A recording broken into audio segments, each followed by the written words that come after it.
Coşlara bir alkış yok mu?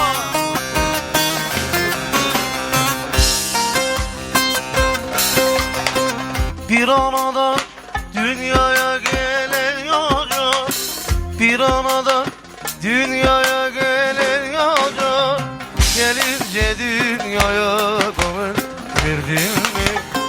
Gelince dünyaya gönül verdin mi?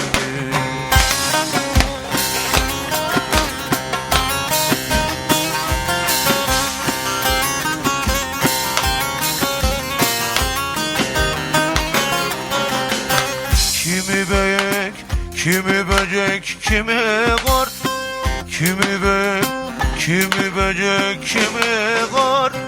Merak edip hiç bunları sordun mu? Merak edip hiç bunları sordun mu? Yavaş.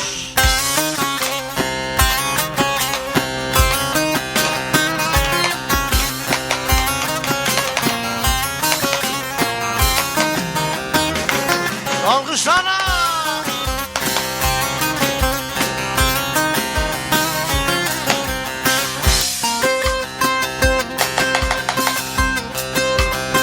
İnsan ölür ama ruhun ölmez. İnsan ölür ama ruhun ölmez. Bunca mahlukat var, hiçbiri gülmez. Bunca mahlukatın hiçbiri gülmez. Yavaş. Deniz Müzik.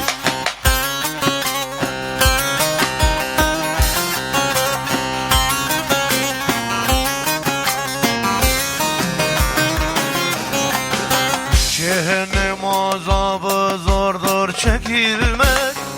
Cehennem azabı zordur çekilmek.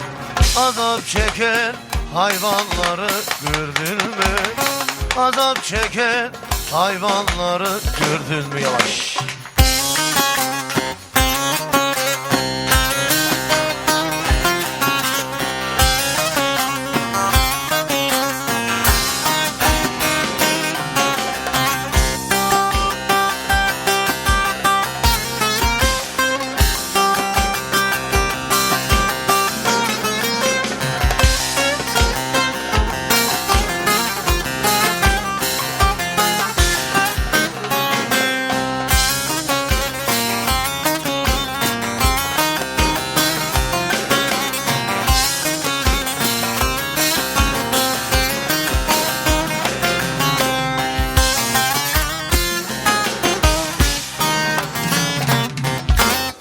Burak kardeşim ayaklarına sağlık, teşekkür ederiz efendim.